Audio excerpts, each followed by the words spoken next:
At any rate, for a lot of the early Christian, let's say, Domus Ecclesiae, the evidence is either later tradition, it's almost entirely later oral tradition. We don't really have any Domus Ecclesiae in Rome at all that have survived. The one you've been to San Giovanni and Paolo, you know that there's one that initially people thought, Domus Ecclesiae, probably not. There's a very good reason to think not, at least until well into the 4th century. Here, though, there may have been some sort of cult site, let's say, in the 3rd century. This is the tradition, at least associated with Alexis I. There, in the Liber Pontificalis, I believe it is, we also get mention of a basilica built by Julius I in the 4th century, in the 330s or 40s, or maybe early 50s, 330s or 40s probably, Julius I. That building survives, it appears. It's probably gussied up or rebuilt in the Carolingian era. At that point, we kind of lose it in a sense, and the real history of the building is iffy. There's a bad earthquake in Rome in 1091. Some people think that the building may have been, whatever was here at that time, may have been a required rebuild, but what is clear, and it's rebuilt pretty much from scratch. Ever done soundings on this one? There's no almost no this is would you say Trastevere is very important? So, if one could excavate under this building, possibly we would have more information. But at this point, I'm just telling you what I know, and that is not a whole lot about what was here before the 12th century. Now, in the 12th century, things get interesting. And this is where I kind of come in as a medievalist. Let me bring you up to date a little bit on the urbanist theme that Kim is fond of, and which is extremely important for Trastevere.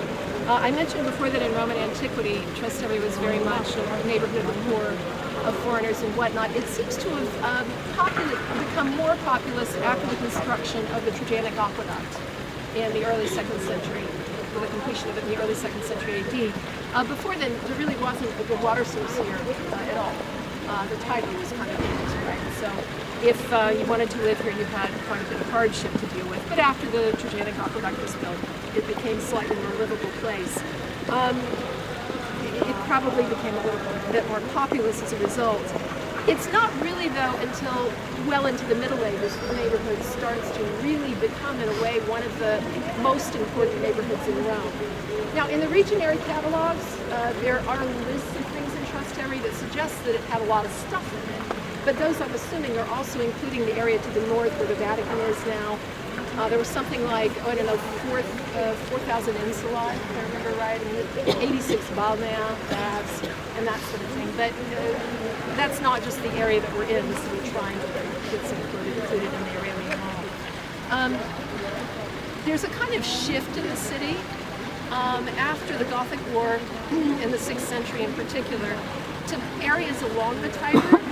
You may know that during the Gothic War, most of the aqueducts seem to have been put out of commission. Kim, correct me here. I know you're up to date on the early medieval stuff.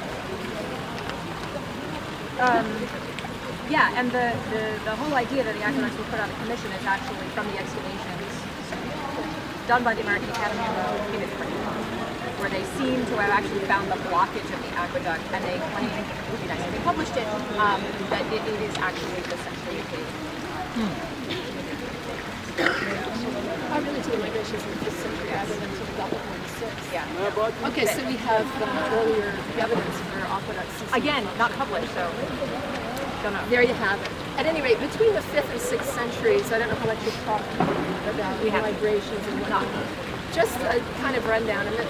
In the late 4th century, you start to get, let's say, troubles in the empire that involve, let's say, partly a movement of groups that sort of form and are pushed westward by the Romans call them by names that make them sound like very well-formed groups, Ostrogoths, Visigoths, Alans, and things like that. They were probably forming as groups in this period as they were migrating. You get ethnogenesis in this period. But what we'll end up with is basically a Europe that's a kind of mosaic of states by the end of the 4th or 5th century.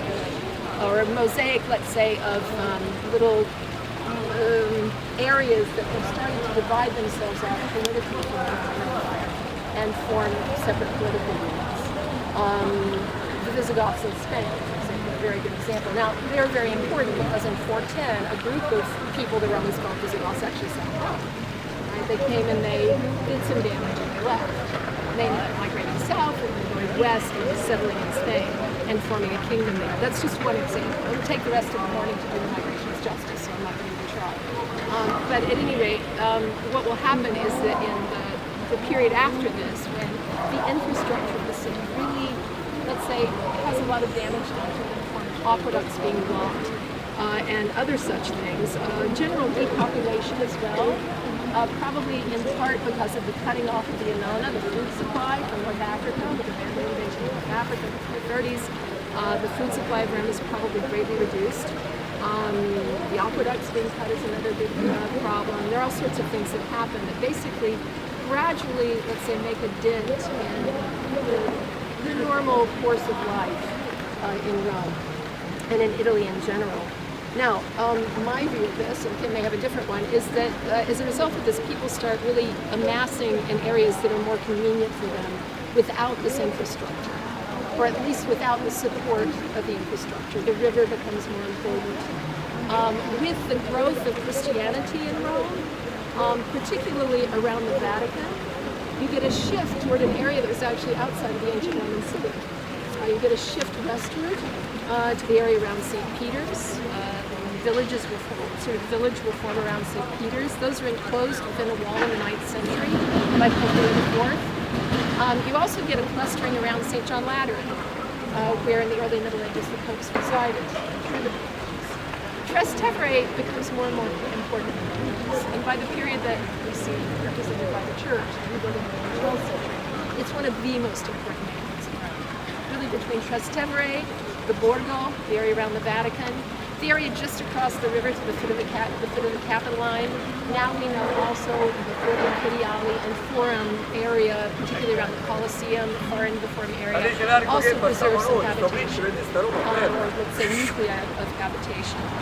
That's very different from Roman antiquity, in which you had other areas of the city that were more densely. Now, one thing that I would like to add to that is that in the 11th century, with the schisms of that period, and we'll talk more about schism in a minute, the city starts to really change in character. In the 9th, 10th centuries, the houses that people had built to live in Rome tended to be fairly low.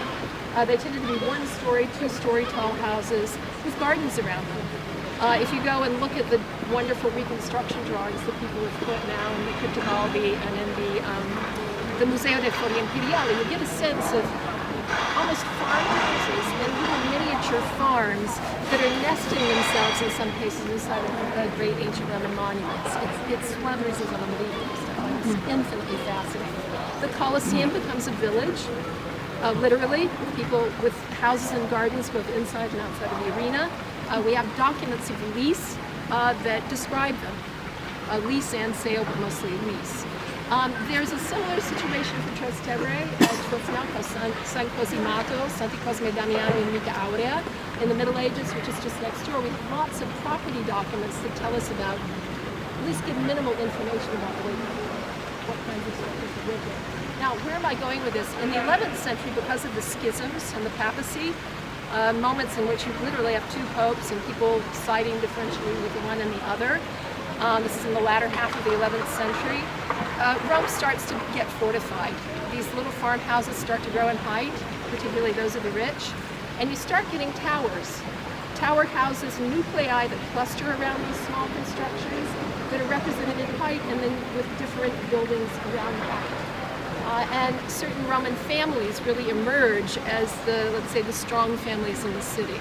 And those are going to play into our story here in a very big way. This growth of the city in height, we can actually feel in Trastevere. If you have an eye for what a medieval tower looks like, you'll start spotting them embedded in later buildings all over the place. I'll try to show you some later.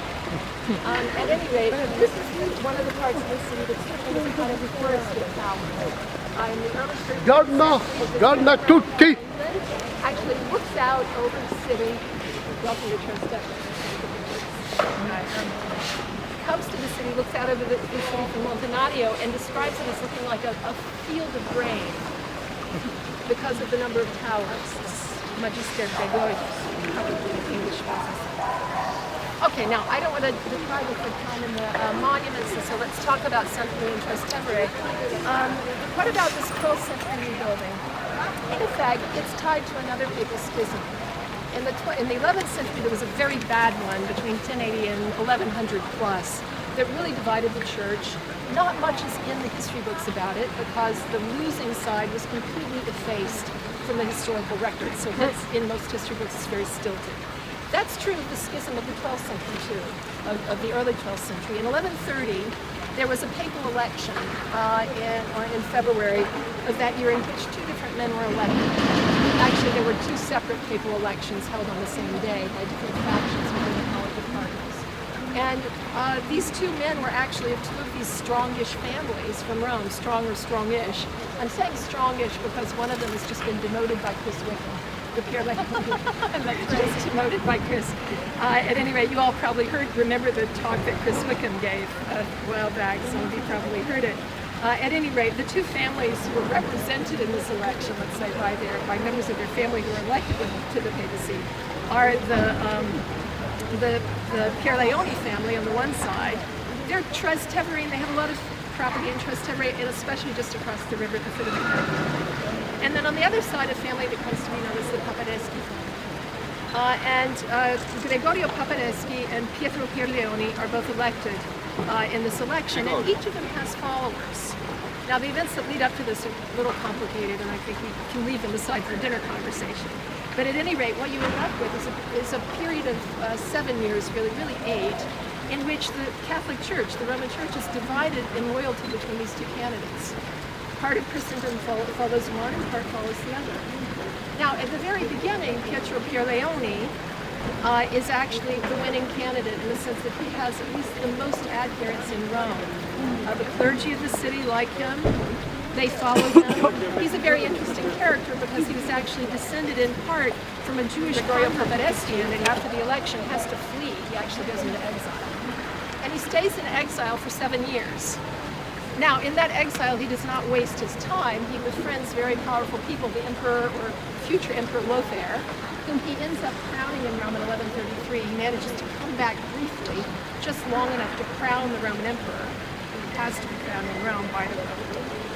He then goes off again to France and other parts, but mostly France, and he becomes very, very close to St. Bernard of Clairvaux. Now, this is very important because Bernard of Clairvaux was one of the greatest writers and speakers of the 12th century. And you want a good rhetorician on your side if you're in a schism. And the short of it is that when Pietro Pierleoni dies in 1137, Gregorio Papadeschi comes back to Rome, takes hold of the city, governs the city for another 6 years, and then he dies. And after that, there's more to the story, but I'm not going to trouble you with it right now. Remind me, don't let me forget. These two men as Pope are called Innocent II, that's Gregorio Papadeschi, and Anacletus II, Pietro Pierleoni. Now, why am I telling you all of this? Pietro Pierleoni, before he became Pope, was titular Cardinal of Santa Maria and Trastevere. This may have to do with the fact that in 1123, Calixtus II had actually transferred the Feast of the Circumcision to his church. And that may have been a kind of doffing of his cap to the Jewishness of Trastevere, and also to the partly Jewish roots of Pietro Pierleoni. Calixtus II actually had a very enlightened policy for the Jews of Rome in the period, so this was quite interesting. Now, here's the real, let's say, clincher. The Liber Pontificalis and other sources tell us that Innocent II, when he came back to Rome, actually the Liber Politicus of Benedict the Canon also says it's like that. When he came back to Rome, he actually rebuilt this church from the ground up. Now, that makes it sound like the rebuilding of this church was a kind of act of damnatio memoriae. In other words, an effacing of the memory of Anacletus II. And a putting of his own memory, let's say, into the build by Innocent II. There's huge debate about this. It's very, very possible that Anacletus II began the rebuilding of this church during his pontificate, and that Innocent then finished it and put his name on it. By the way, I'm telling you all this apparently based on a conference that the Academy very kindly partly sponsored last year that I planned with some friends. That was about this schism. And we had a very fun time at the end of it, coming here with Dale Kinney and Sidney Lau and other people who have spent a lot of time studying this case and debating this issue, but there is no answer. Who began the rebuilding? Nobody knows. I'll show you a bit of evidence, though, that suggests, to my mind at least, that Innocent finished what Anacletus had begun and been to the ground. Before we go in, look up at the facade for a minute. The facade is very interesting. Let's look at this picture. And it's, in one sense, not peculiar, and that is that it's a facade with a bell tower in stages made of bricks. It's the typical kind of bell tower in Rome in the 12th century. You'll see them all over. You've already seen one in San Giovanni in Colorado. This one should be familiar to you. Here we have the Virgin Mary at the top, looking all over the city. The peculiarity here actually involves the facade. At the top, almost at the top, right below the pediment, where there's this strange cavetto, this strange, let's say, trapezoid that sort of sticks out, that leans out from the facade. This is actually an element that you're going to see on other Roman churches in more than one place in Rome. And if we could go back before lots of churches were given in facades in the 16th, 17th, 18th centuries, we'd see it much more frequently. In the 13th century, but also before then, but especially in the 13th, it was quite popular in Rome to put mosaics on church facades. This is one of the few that survives. There was also a mosaic of the same position on the Church of Santa Maria in Araceli at the top of the Capitol, but that's long gone. There are bits of it that have survived on the side facing into Capitoline Square, but on the front of the church you won't see it. These are actually drawn, let's say, their inspiration, let's say, is drawn from the facade of St. Peter's. Old St. Peter's Basilica in the 5th century was actually given a facade mosaic that showed the adoration of the Lamb from the Book of Revelation. In other words, the world perched on the verge of destruction. Excuse me, perched on the verge of destruction, of annihilation in the apocalypse. Think of approaching St. Peter's and seeing a huge facade covered with a mosaic that might remind you of the ceiling of the baptistry or the Orthodox in Ravenna. It's from that same period, very brightly colored, richly colored mosaic with lots of gold and teak and so forth, but of the earth about to be destroyed. It must have been terrifying. And that was a 5th century mosaic that got restored and restored and redone, and in the 13th century was restored and redone yet again. So it was alive and well, in a sense, in the period when this mosaic was made in the 13th century. Now, the mosaic here is only occupies part of the facade. Whether there was originally mosaic above and below it, I think it's not known. We've had modern paintings that have replaced whatever was there previously. The subject matter of this mosaic used to be up for grabs, now it's certain.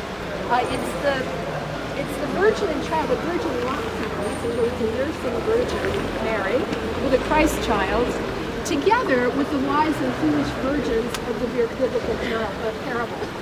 The virgins who were invited to a wedding, and some of them actually bring enough oil for their lamps. They stock oil for their lamps. Others sort of ignore this. Those who don't stock enough oil for their lamps are left behind when the wedding procession, led by the bridegroom, arrives. They're closed out of the wedding banquet. It's a parable that's about being prepared for the coming of the Lord, coming of Savior. Now, this points to something I think very interesting. What do you burn in lamps? What? Oil. You see the door there to the right of the facade? Part of the founding legend of this church that grows gradually over antiquity, late antiquity, and the Middle Ages, is that whatever was here in the early Christian period was here because of an eruption of oil from the ground in 38 BC. This is actually mentioned in an ancient source, but the exact site of it is not, let's say, designated as here. This mention, I think it's in Cassius Dio or something like that, it's a bizarre mention, just sort of random mention of an eruption of oil from the ground in Trastevere-A. This reference is actually taken up by early Christian authors, St. Jerome in particular, and then by medieval authors, and transformed into a kind of augury of the coming of Christ. In the medieval mentality, but building on the ancient belief in augury, or not so much augury, but let's say, what is augury? Strange occurrences in nature that are actually foretelling something or expressing things unseen or things future. The idea is that somehow this eruption of oil from the ground is a foretelling of the coming of Christ.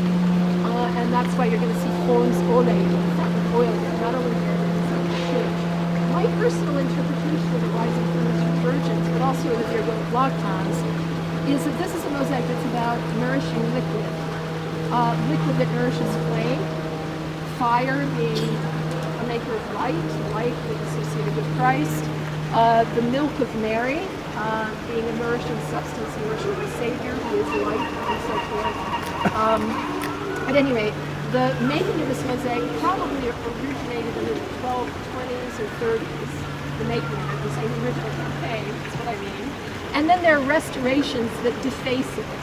So now, and this is what complicated interpretation, you'll notice that some of the virgins on the far right side have flames in their lamps, and then the two closest to Mary don't.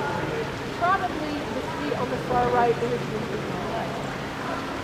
Yeah, exactly. And I'm not sure whether they originally had crowns. Probably not. The virgins on this side seem not to have been crowned originally, and to have had spent lamps, while the crowned virgins who were the bride of Mary and Christ actually had lit lamps. What year was this? 38 BC. 38 BCE. That's the traditional date that I think was on. Probably on terms of.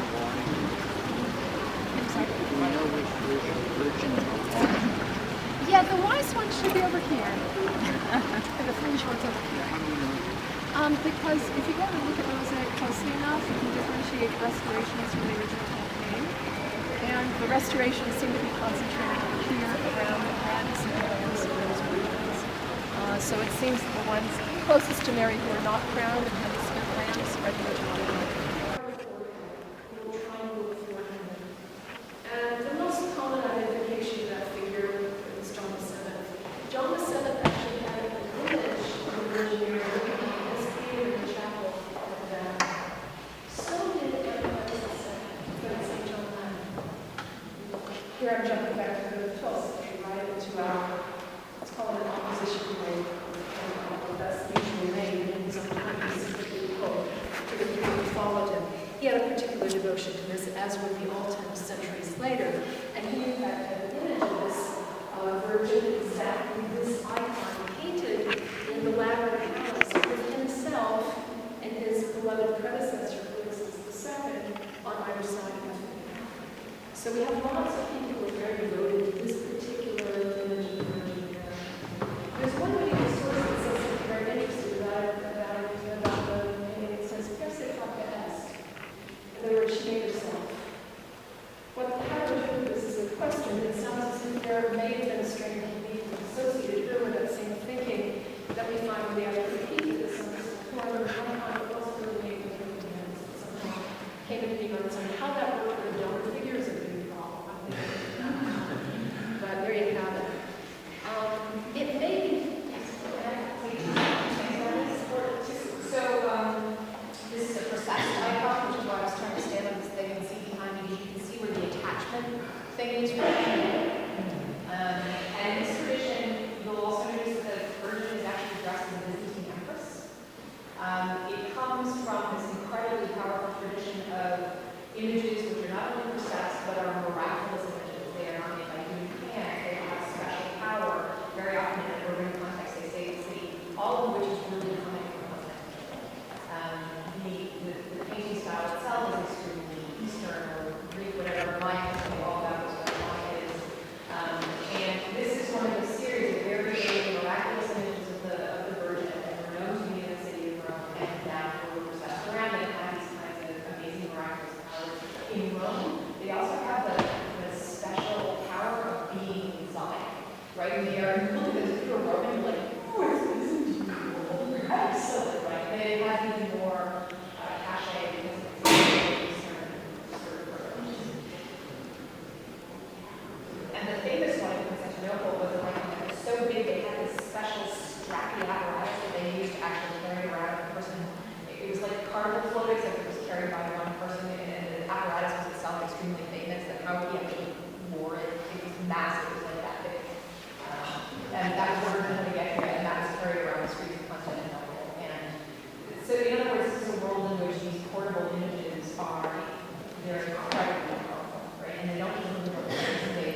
So there are different ideas about this.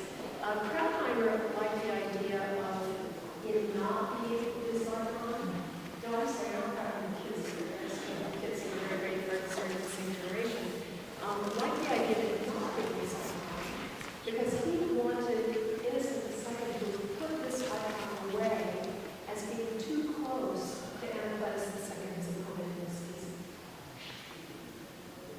There was a kind of war of icons. You like this icon? Well, I have to replace you, and I'm going to get rid of your icon because it's too closely associated with you. But whether this is true or not. Let's go and look at the mosaic again. And it's fun. Come sometime. Well, anybody wants to go to the St. Sylvester Chapel at Santa Cecilia? You guys go there? Just holler and we'll go, because there you will laugh yourself silly. But over whimsical abstraction in the 12th century. Sorry, the 13th century. I didn't see enough last time. Now, to the cycle that's right below the lamps, here we jump forward to the end of the 13th century, to the 1290s, and to the pontificate of Nicholas IV. He was the first Franciscan pope. He was a great sponsor of painting, for example, in the Church of St. Francis at Assisi. Some of you probably know the painting cycles there that Vasari really put in a way at the beginning of the illusionistic developments that will lead to the Renaissance. The greatest painting cycle in the Upper Church of Assisi was traditionally attributed to Giotto. This is what Vasari says, and other authors write down to the 20th century. When I was an Academy Fellow, there was a book presentation, a very important one, in which a prominent Italian scholar finally came out in favor of a hypothesis that American and German scholars had been propounding for a very long time, and that is that the paintings in that church were not at all by Giotto. They were by Roman painters, for the most part, or someone else.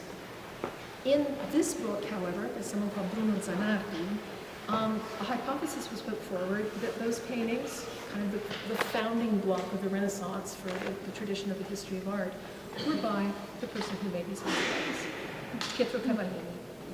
Cavallini was one of the most prominent painters in Rome in the late 13th century, together with Jacopo Torriti, also with Arnolfo di Cambio, a great sculptor and architect. Those are really the three great names at the end of the 13th century in Rome.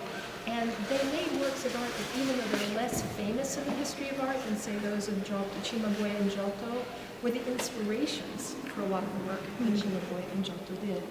And we're looking at one of those cycles. This cycle begins from circa 1290 or a little thereafter, and it's from the life of the Virgin Mary, her birth on the Annex Arch, the Annunciation, the Nativity, no color ni taberna meritoria. That is the site that's identified as that of the eruption of oil in 38 BC. So there we're actually getting the eruption of oil, and so there's oil flowing down to a river. In fact, supposedly the oil flowed all the way to the Tiber. It was that copious. And we're seeing that happen. And then we have the adoration of the Magi, the visitation which we can't see. And then the scene I really wanted you to see here, the one at the bottom of the apse arch. Can anyone tell what this shows? Mary. Exactly. Okay, it's the Dormition of the Virgin, right? It's actually Byzantine iconography of Mary literally falling asleep. The apostles gathered around her, dying, that is. Now, look behind her. This is that other reversal that I mentioned. On the facade, we have mother and child, mother and son. Here we have father and daughter. This is Jesus coming down to collect the soul of Mary, which is represented as a very small figure in white, to take her to heaven, and to put her on the throne next to him, as we see here in the apse. It's touching, inventive in a certain sense, inventive but within a tradition, inventive in its context. I think it's pairing, let's say, with these other two images. So is the small figure that Jesus is holding supposed to be his soul? Exactly. If you get up close to it, by the way, you realize it's not a baby. The face looks like an adult face, but it's bundled up as if it were in swaddling clothes. Sure. I was asking if you about the relationship between Mary and Ecclesia. Are there certain iconographical details or elements that you can see on Mary as Ecclesia as opposed to Mary as one of Christ and Mary as soul? Maria Ecclesia is usually represented in the same vein you see here in Santa Maria Maggiore, so in royal, in Byzantine royal clothing. But more than that, no. Actually, I shouldn't say that. There are debates about this. In the mosaics in Santa Maria Maggiore, for example, there's a mysterious figure known as Canopin in purple, and some people think that she may be royal crazy. So I think it's not a settled question. Head off to San Crisogono and then to Zara. They're stolen by the Venetians during the Fourth Crusade. They go back to Zara and then eventually they come to Rome. So it's a mess. Whether that Chrysogonus and the Bishop of Aquileia had anything to do with one another and whose relics were going to move to, I think is pretty open. The relics didn't come here though until I think the 15th century. So in antiquity, this church was not, let's say, equipped with relics that we know of Chrysogonus. However, as we're going to see, it's quite important as a military church. What I'd like to do here is go down into the excavation itself. Before we go in, though, I think if you're just looking up at this magnificent bell tower, this is another 12th century bell tower, so the Emperor Rome bell tower. This is the church that we see adjacent to it is actually built by John.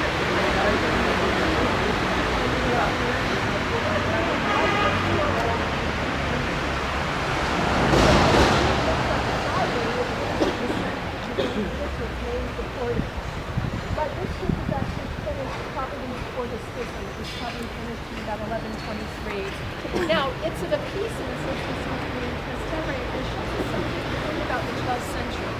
In the 12th century, there's a real spate of the filling in of earlier buildings, literally filling it in as it's cemented and building on top of it. In this position, the reason is pretty obvious. We're very close to the Tiber. Before the Tiber embankments were built, this area flooded constantly.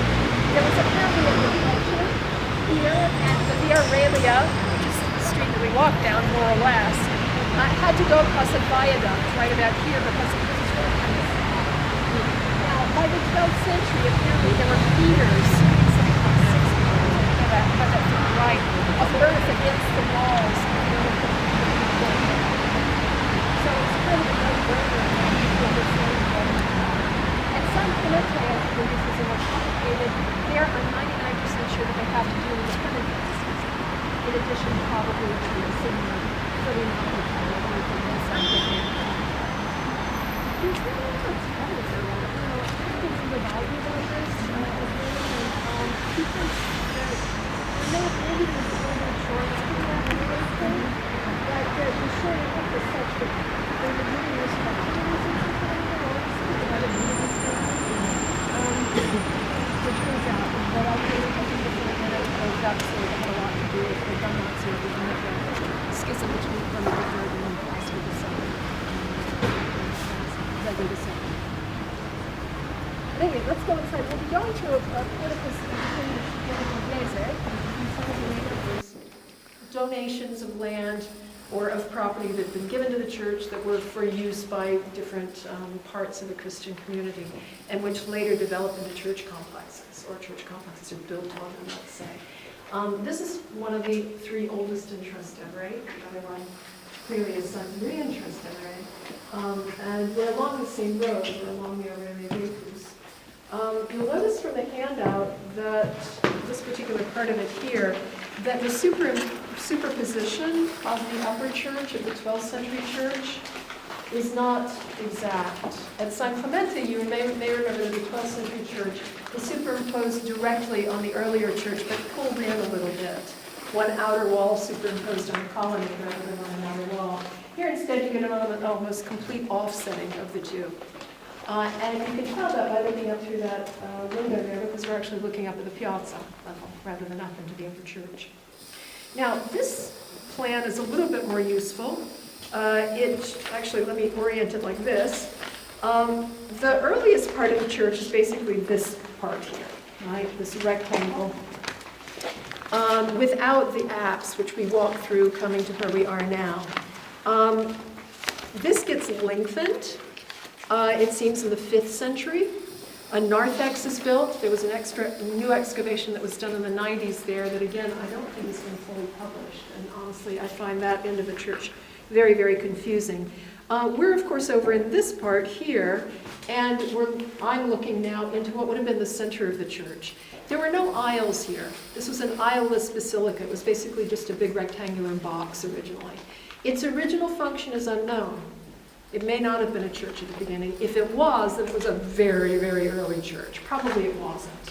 Certainly in the 5th century, though, as at San Clemente, the Basilican building comes into use as a church, and by the 490s, because of references to priests of this church that Meyer reminded me of the 490s, certainly there's a titulus here that's functioning as a church. Now, the phase that is most interesting here, I think, is the 8th century phase. In the 730s, under Pope Gregory III, 731 to 741, an apse is added. And it's a more than half round apse. And Gregory actually furnishes it with a very interesting crypt, a crypt of a sort that had already been put in place at St. Peter's. You probably remember from your visit there that originally St. Peter's was not a church, really. It was a burial ground, it was a martyrial site, and so forth. And over time, it takes on the functions of a church. One of the signs of that, really, is the adding of a semi-annular crypt under the level of the altar that Gregory the Great puts in. Is this old news, Kim? Am I saying No, I that actually wrong? never discussed the non-churchness of St. Peter's, so it's good that you're mentioning this. We were more discussing the tomb itself, so. The tomb is fabulously interesting and the basis for the rest, right? It's the seed from which the whole complex grows. What happened is that in the Constantinian building, or if not Constantinian, let's say Constantine family building, there's some debate about exactly when St. Peter's was built now originally, there was a monument that enclosed the area of the tomb, let's say. You all saw the tiny monument that was over what was probably the tomb, right, the little altar table. Constantine had that enclosed in a porphyry and marble box. And then eventually Gregory the Great, around 600, between about 590 and 604, those are his dates as Pope, he actually had an altar put in finally. Now, he also had the floor raised around the monument, around Constantine's monument, so that people could walk around under the floor of the altar area and get close to the relics of Peter without being up where the Mass was being celebrated. Oh. Now, the form of this crypt was very interesting. It was semi-annular. It was half-ring shaped. It was half-ring shaped, and there was a corridor that let you get near the relics, a straight corridor that bisected the half-ring. This is a very early example of an imitation of that crypt, of a semi-annular crypt, but here it's a little more than half-round. What you need to imagine is a staircase. Actually, here's a reconstruction drawing from Franz Alto Bauer's fairly recent book that shows you what the altar area may have looked like. Apparently there were steps that let you go down into the semi-annular crypt on either side of the altar, and then you could basically go around and then up into the chamber where relics were kept. We'll go and see that in just a minute. Before we do that, though, I wanted to look at this wall. There are all sorts of good things down here that we could talk about, but the most interesting thing, I think, is this wall, which is, let's say, a palimpsest of painting. There are paintings here, a series of paintings. There's only one that's well enough preserved to read, but are very, very early. In fact, the date that I have for it in the 6th century. Kim, do you know if we may know differently? I don't know. Post-datings. At any rate, there seems to have been a fresco cycle that went all the way down this wall that had scenes that were very much like the scenes that one finds in catacomb painting in, say, the 5th century. Biblical vignettes, but here on a fairly large scale. In this case, we have several figures who are standing in an enclosure. When this was first excavated, I think one could also see fire under the box or around the box. Now it's pretty much invisible. And for that reason, these figures are identified as the 3 Hebrew children in the fiery furnace in the book of Daniel. That's the usual identification. And there seem to have been other biblical scenes. It's a classical scene of miraculous salvation, which was near and dear to the hearts of early Christians in Rome. It's the favorite subject matter for Christian art in the earliest period of Christian art in Rome. Now, you may be able to tell that there's something else going on here. Here we have a series of portraits, roundels with faces in them, male faces. And the male faces, I think we can figure, are saints. They're not named as far as I know. The strange part, of course, is that you can see kind of ghostly images of the same kind on top of the 6th century fresco.